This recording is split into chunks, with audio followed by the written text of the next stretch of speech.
Why should Stanford students care about sleep? Now that's a question not many typically ask, but it turns out it's actually been a rich part of Stanford's history and has a huge role to play in student well-being. I'm Alan Brown, and allow me to explain what I mean by this. Stanford is known for many things, including their world-renowned computer science program, their high-achieving athletics, and their top-ranked humanities departments. But one thing people don't usually think about when they think of Stanford is sleep research. But in fact, Stanford has been responsible for many breakthroughs in the field. Of all of Stanford's sleep scientists, there is perhaps no one more influential than William Dement. Dr. Dement began his work here in the 1980s and has only recently retired. He is partly known for his creation of the multiple sleep latency test, used to assess how sleepy a person is. In fact, one of Dr. Dement's most well-known phrases is drowsiness is red alert. In other words, if you feel drowsy, your body is telling you that you are at risk of falling asleep. Depending on what you're doing, the consequences of that can be dangerous. Obviously, a lot of people on the entrance to Main Quad. This is a really popular tourist spot. For every single person here, there's a high probability that the majority of them are going to have some sort of sleep debt. What sleep debt is the difference between how many hours of sleep per night you should be getting minus how many hours you actually are getting. Now, over time, sleep debt's going to add up, and what it's going to do is make you more and more drowsy and inefficient throughout the day. In short, the less we sleep, the more sleep we ultimately need. But how tired a person feels is also impacted by another factor, circadian rhythms. These natural cycles are responsible for enhancing feelings of drowsiness or alertness throughout a near 24-hour period.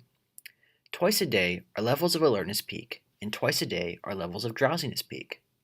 The part of the brain that is responsible for regulating these cycles is called the suprachiasmatic nucleus.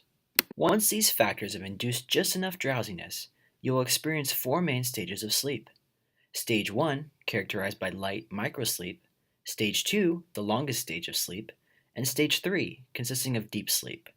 But what is the fourth stage? This stage is characterized by rapid eye movements and where dreaming takes place. These phenomena were discovered to occur in a simultaneous stage by none other than Dr. Dement himself. He would later coin this stage rapid eye movement sleep, or REM sleep for short. Well, right now I'm walking around the campus, taking a tour of all the William Dement historic sites here at Stanford. Behind me is CMEX Auditorium, home to Stanford's Sleep and Dreams class. It was founded by Dr. Dement back in the day. Even to this day, he continues to come to class at 91 years old. I also got the opportunity to see the outside of Jerry House, a student dorm where Dr. Dement conducted sleep studies on undergraduates early in his career. Here, he pioneered polysomnography tests used to diagnose sleeping disorders. These tests consist of EEG, EOG, and EMG sensors. EEG measures muscle activity, EOG measures eye movement, and EMG measures muscle movement. To see what PSG tests look like for myself, I decided to stop by the Stanford Home Sleep Study under the direction of Dr. James Gross. Here, researchers like me do our part to contribute to the work Dr. Dement began. I'm on the fourth floor of Jordan Hall, home to the Stanford Home Sleep Center. Here, they study the interactions between sleep time processes and wake time emotion regulation. There are three main components of the studies they usually do. There's a pre-screen phase, a PSG phase or polysomnography, and there is the EEG phase. During the pre-screen phase of the study, often participants with sleep disorders are screened out. We typically call a potential participant and ask them questions from the Duke Sleep Disorders Test before determining eligibility. Sleep disorders are serious, life-altering issues that burden people during the day and the night. Three common disorders are insomnia, sleep apnea, and restless leg syndrome.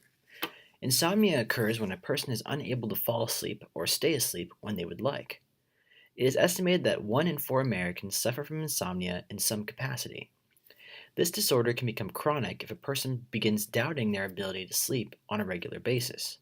In other words, the disorder becomes a self-fulfilling prophecy. Another sleep disorder, sleep apnea, occurs when a person has difficulty breathing during sleep due to blockage in the throat. This is a potentially deadly disorder because the brain often prioritizes sleeping over breathing in these circumstances. Milder versions of apnea tend to result in unrefreshing sleep, night sweats, headaches, and hypertension. If you tend to breathe through your mouth often, you may suffer from the disorder. One last sleep disorder I'll tell you about is restless leg syndrome. This is characterized by an uncontrollable urge to move during periods of rest. If you don't move, you'll often feel extreme discomfort in your legs. This disorder was not really taken seriously for a while, but it turns out 15% of Americans suffer from it every year. If a participant is eligible for our study, they'll take part in a PSG test. Since we are a home sleep study, we'll actually drive to a participant's home and apply sensors there. Before any of this begins, though, a PSG kit must be created. This takes place in what we sometimes call the loneliest room at Stanford. Here I am. I'm in the PSG room right now, and in the spirit of sleep research, I've decided to put on this white lab coat. So here in this box with me is a sleep kit. In here, we have both EEG and EMG electrodes. The EEG are the smaller ones here, which we call the gold caps, and the EMG are these larger ones. Now these wires all connect to a machine which we call Siesta. This machine is responsible for taking all the data from the EEG and the EMG and storing it, and we can later use it to put it onto a computer and analyze the data. Our study concludes with an EEG session where a participant comes into the lab, has EEG sensors applied to them, and then takes part in emotion regulation tasks. Often we find that participants exhibit several alpha waves, meaning that they are especially drowsy. I'm here in the research assistant room where a lot of the data analysis takes place, also a lot of good socializing among the RAs.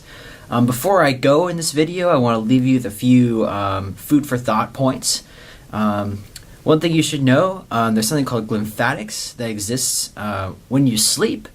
Cerebral spinal fluid will actually clean out a lot of the toxins in your arteries and are in your brain. That just makes you a healthier person in general the more you sleep. Another thing you should know, never use the expression, "I slept like a baby," unless you had a really bad night's sleep. Because babies actually sleep terribly.